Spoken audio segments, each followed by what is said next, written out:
So here we have the wrecked remains of a little haulage truck, and this was actually to haul ore out of mines,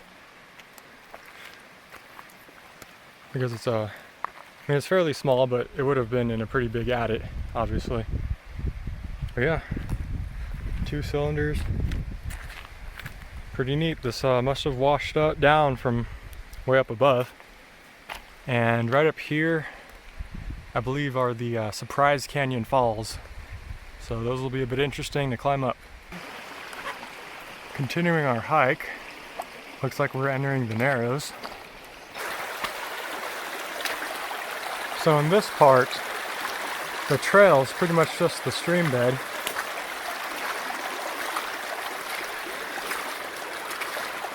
And I'm not gonna lie, it's pretty nice because it cools you off really well.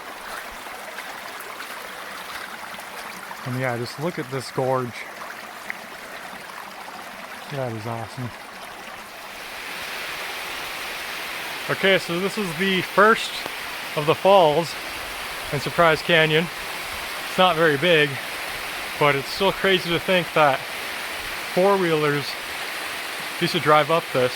Well, there used to be a road, and then after that washed out, people would anchor their winches to eye bolts in the rocks up there and winch themselves up this.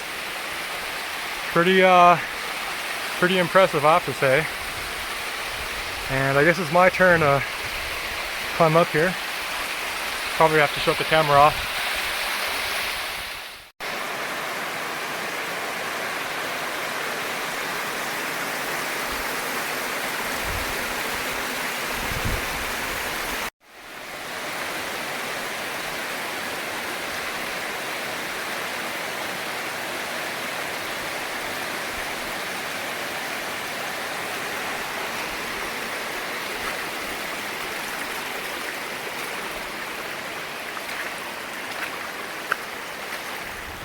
So we made it to the second set of waterfalls here in Surprise Canyon, and these ones aren't nearly as big as the first set, but still, this canyon is just awesome. This is a great hike, even if there wasn't a ghost town at the end of it. Well, we made it out of the Narrows, and it opens up pretty good past it. And so the next major landmark that we're going to look for is, I think it's called either Lime Kiln Springs or Limestone Springs. I'm sort of forgetting it right now, but that's the next goal. So we have a wrecked Ford pickup truck here. Probably was washed down in one of the flash floods. So Xavier is going up to check a small prospect out. And I'm pretty sure this one only goes in about 20 feet, according to what I've seen in other people's trip reports. Well, what's the verdict? Well, she goes back at least a little way. Here's the mine tunnel. Wait, hello! Hello there. This goes back 20 feet, huh? The backpack's in here. What is it? I know. I'm like, this is as far as I think I can go. Yeah, you can see the back from there, though. Where she faces off. You Yeah. see it? Yeah. Yeah. Well, we saw the mines. Let's head back.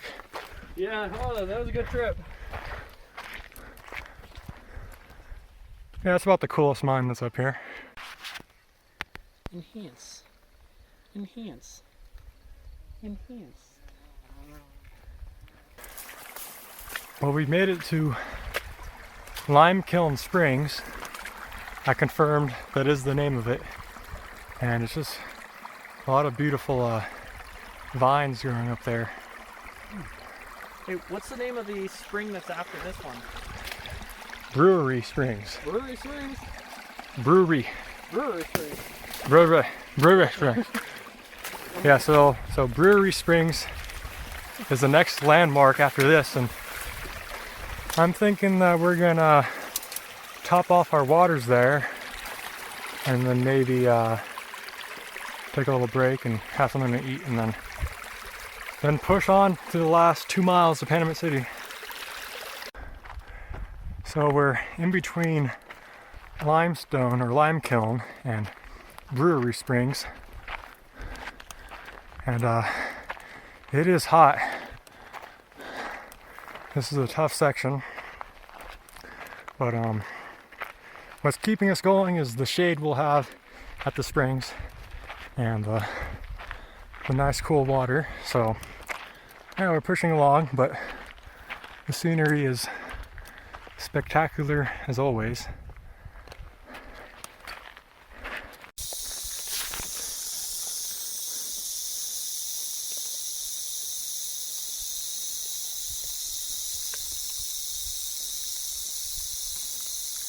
So we're very close to Brewery Springs right now, and this is a really nice section, walking through the stream, and it's all shaded. It's like a little tunnel.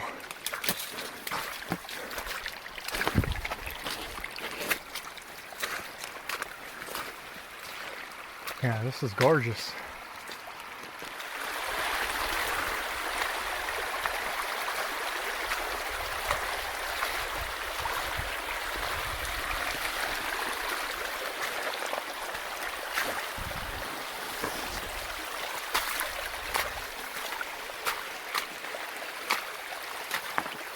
Here we are, Brewery Springs. Awesome. I'd estimate we're about 1.5 miles away from the city, and the scenery is just getting really awesome. There's a Woodpecker Canyon right there. This one, I believe that's Canyon, like a cannonball. And then up there, just in front of that big cliff face, is Marvel Canyon. And we're going to be exploring some mines up there tomorrow, hopefully. This is going to be a really cool trip, and I've been really looking forward to this for the past month or so.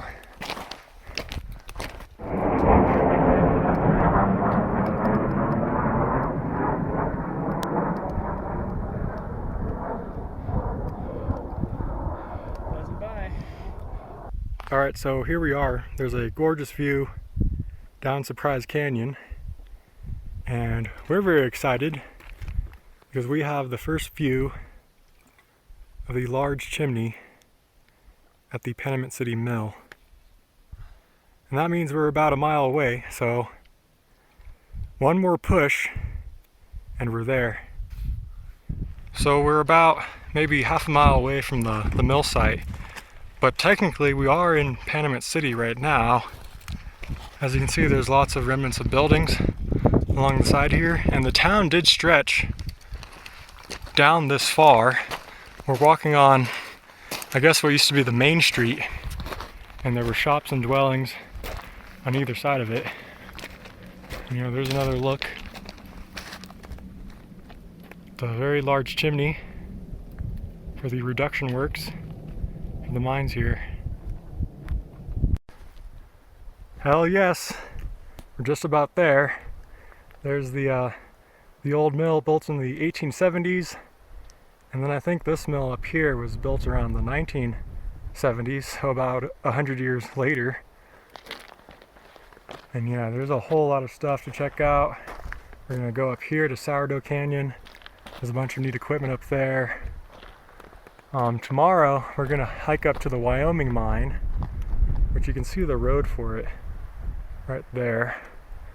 And maybe tomorrow we'll check out these. It looks like there's a bunch of natural caves, and there's stacked rocks at the entrance, so obviously people were living there back in the day. So this is the castle. This is one of the better cabins at Panamint City. And if it's not occupied, which I don't think it is, we might stay here. Yeah, this looks really cool.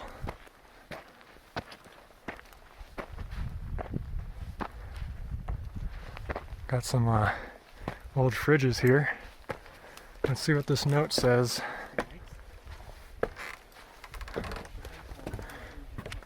Dear visitors to the castle, welcome to the castle and completing one hell of a hike. Please enjoy this historical cabin and do your best to leave it better than how you found it.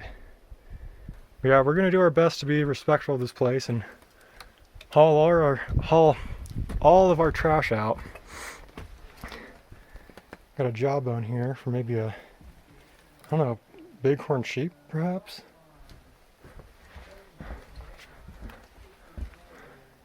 It's got a swing and everything. Oh yeah, there's a bighorn sheep. There's a bathtub over there, and I guess that's a water heater for it. And here's the front door.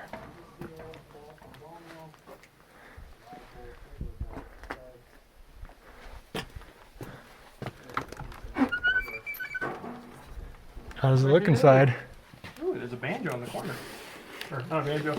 Can I even fit through the door? Great. Wait, try and come in, Nick. Ah. Gonna knock everything off the shelves trying to come in here. Yeah, like a bowl in a china shop.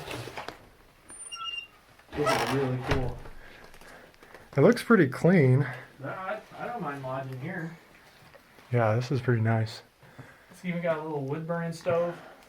Not that I think it'll get that cold even. Okay, so we have some historical pictures here. Well, there's the original mill, and you can see the chimney there. Yeah, there's another view of it. And here's the town site. Several pictures of it. Yeah, apparently 1,500 to 2,000 people lived here back in about 1874 to 75. But it didn't last very long. So there was no water at the castle, but we hiked up to the source to fix the pipe. It just wasn't flowing in, but we have it running now, and the water seeps out of the spring right here. But yeah, definitely got to filter this water. So we decided that we're not going to stay in the castle because we saw some rat droppings on the beds themselves. And I guess that kind of grossed us out. I mean, it's probably unlikely that we would get hantavirus from that. I mean, when we explore abandoned mines, we're kicking up a lot of dust and there's a lot of rodent droppings there, but yeah, we brought the tent, so we're just gonna go sleep outside, but figured I'll show you another look at the cabin. Got a kitchen sink here.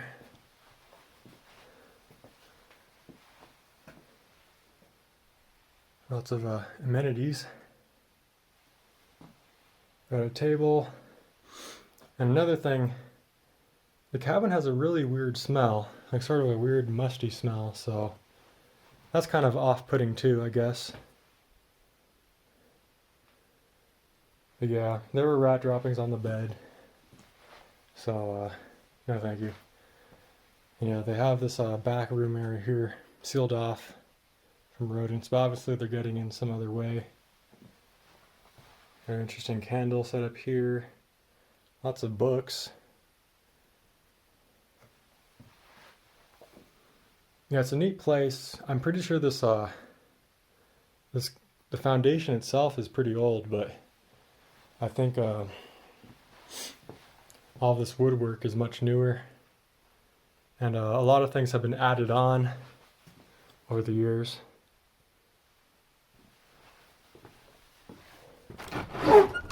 Yeah, there's Xavier's tent set up right there, and mine is right down the hill.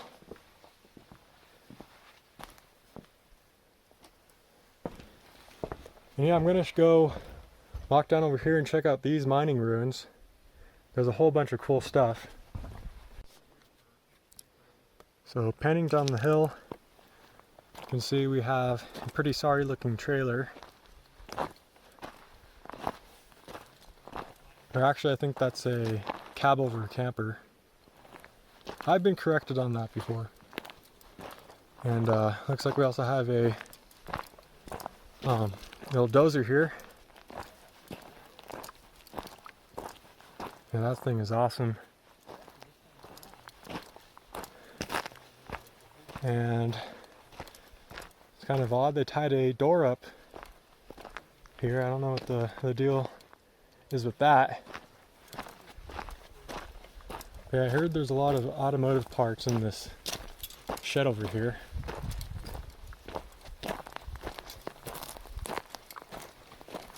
Oh yeah. Yeah, I think a lot of the stuff was from the 70s.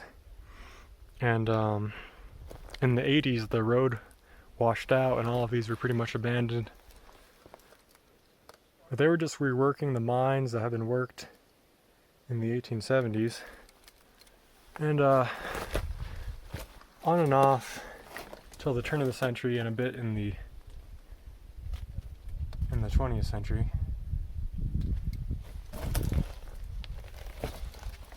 And I think this mill here is for the mines that are up this canyon, which is Sourdough Canyon. There's some mines on the ridge way up there. I think they're called it's the Gold King mine. I could be wrong about that, but I think that's where they're getting the ore for this mill. But before we check out that, let's go head over here and check out this bulldozer.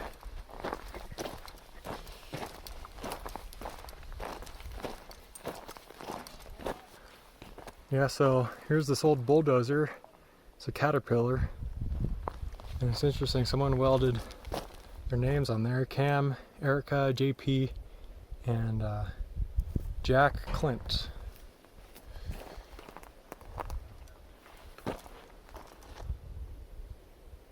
This thing is really cool.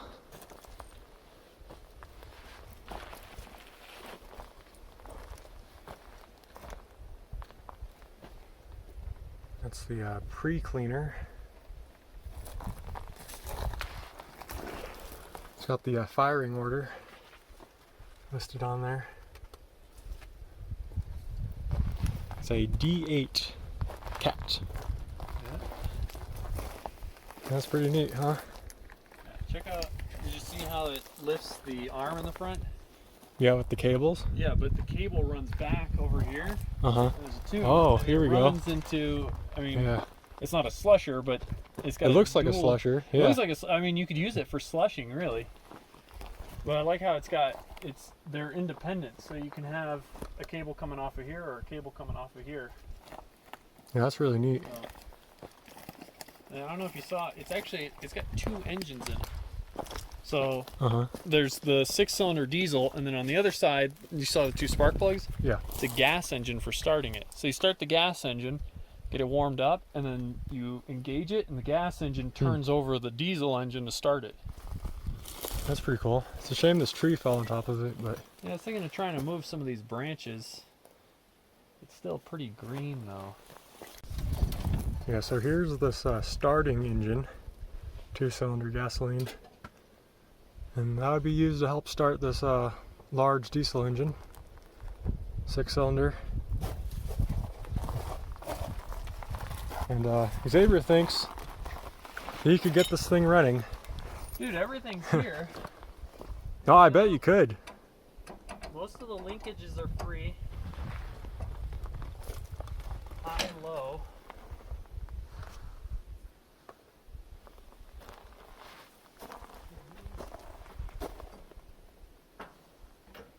Oh, I think it's trying.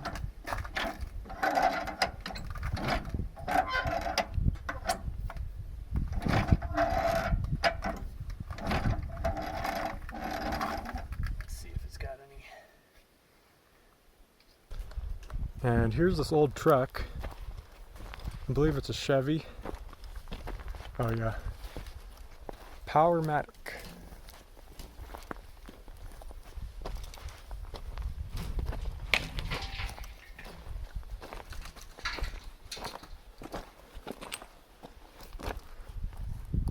Huh. Kind of neat. Here we have a base to some kind of piece of equipment. We're not exactly sure what it was, but it had two shafts rotating in it. And we're thinking it might be some kind of roller mill where they have two rollers. Basically you dump the rock onto the rollers and the rollers crush it and comes out the bottom, but we're not so sure. And over here we have the remains of a blower.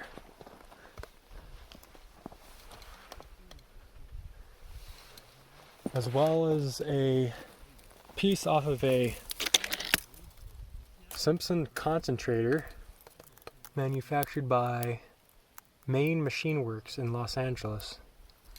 That's kind of neat. We have an electric motor over there, and this is the outhouse.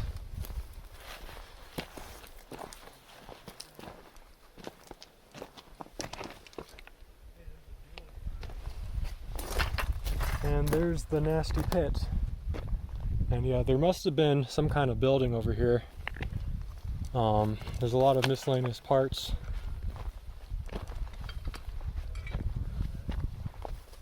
There's that Chevy flatbed truck. Now, lots of neat odds and ends thrown around here. I'm really curious about this equipment right here, which is the main mill site. So this is a very complete mill site. There's a whole lot of stuff here. Start off by showing you this truck. I'm not so sure what the maker of this truck is, but it says for sale, $800. Sounds like a pretty good deal.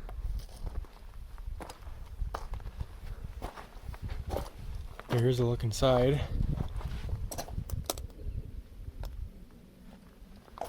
It's got a bed crane on it, and here we have some kind of furnace,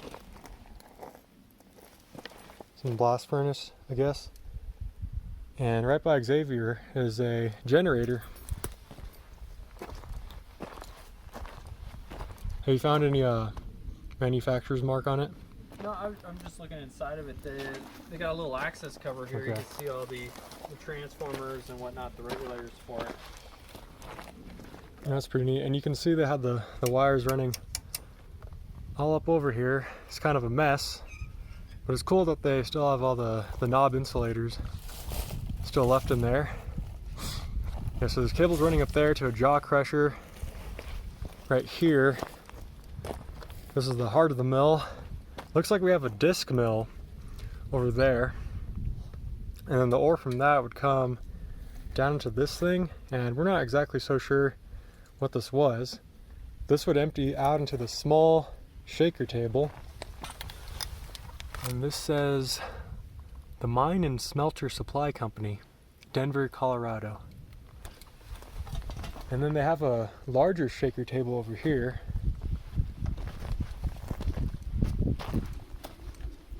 Yeah, so this looks like it was a gold mine, and like I said earlier, there's a mine up this canyon called the Gold King, so that's it's making sense now. Yeah, this is what drives the shaker table and causes it to rock back and forth. Right here we have a spare generator.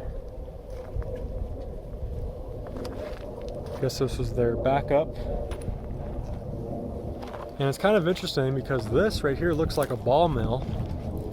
So I'm not sure if they're processing the ore in the ball mill and then the disc mill, or if they were splitting it off, one into the ball mill and one into the disc mill. It's hard to say. And yeah, there's even more stuff over here. This is a part of another shaker table, I believe.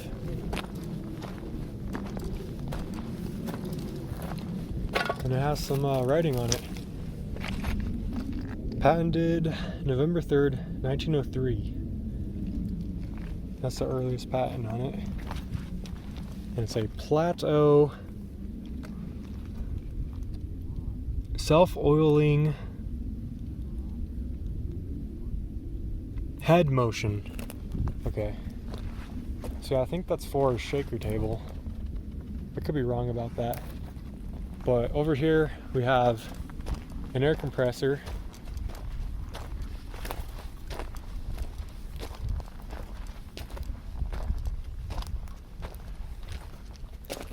And this one's a Leroy company. I've seen a Leroy Rix air compressor, and I think that was a merging of two companies. Yeah.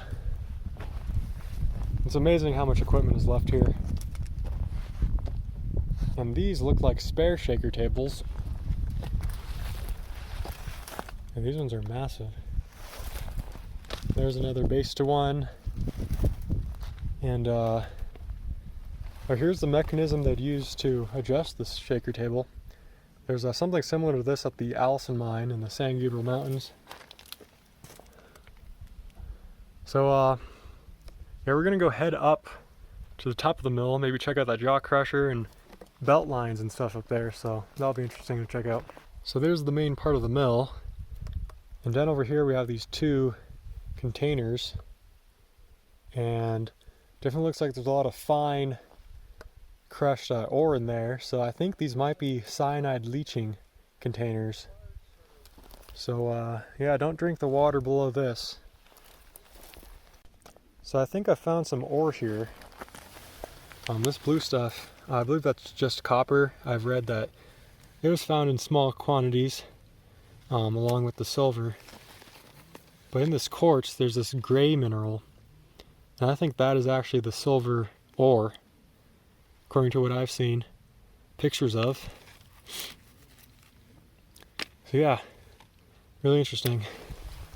The ore here was very rich, but it only occurred in small pockets, so the silver mines played out pretty quickly. But like I said, I think this was mostly a gold operation. So we just realized that this isn't a disc mill, neither is it a ball mill. This is actually a centrifuge, and this would spin around very fast, and the heavy metals or heavy material like gold and iron would collect on this side of the drum, and then it would go through these pipes down into here, and this is an electromagnet. So this they would use this to remove the iron from the crushed material. That is pretty interesting. So yeah, it looks like it went into the ball mill, or I don't know, it's hard to say because this bin right here dumps directly into this. There's a trailer over here with spare electric motors by the looks of it.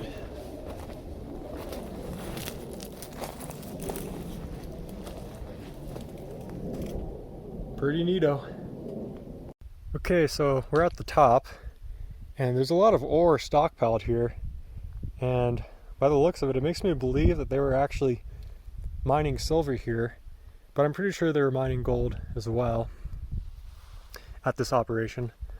But yeah, we have this dozer here with a backhoe on it, and I believe it's a case, right? Yes.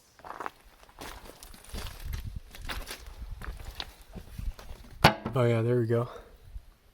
Case. You could almost make it out on the side there of the engine. Oh yeah, I see what you're talking about. And yeah, I guess I would use this to load this little ore bin here. And we noticed that this is actually very old. You can see the rivets on it. And this was likely the boiler stack for the main mill down there in the canyon. So they hauled that up here, and I mean, a lot of this metal here was probably just found by them and welded together. And yeah, there's some ore in here, and you can see they had a grizzly on top of it. There's the castle where we're staying, and from here this belt would take it down into that ore bin, which is actually the bed of a truck. And then there's also a jaw crusher down there I want to show you. Yeah, the ore here is just gorgeous stuff. I mean, I think those are copper minerals, but yeah, it's really, really vibrant blue. And then there's some gray stuff in there. I think that's the silver. And this is a handy belt built by Standard Conveyor Company. And heading along over here, there's the ore bin or truck bed, and there's a ladder running down here to access the jaw crusher, but yeah, I think I'll pass on that. But anyways, we can hop down here and see the jaw crusher anyways. Oh god. Here we go. So yeah, here's the little jaw crusher. Driven by an electric motor, of course.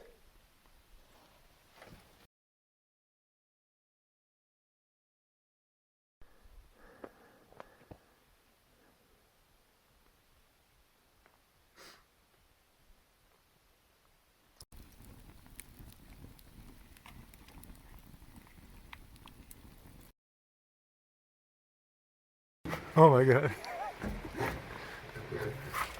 Good thing I'm filming this. No! No! Don't catch me! This My is moment of disgrace! this is payback for my moment of disgrace. Oh, oh.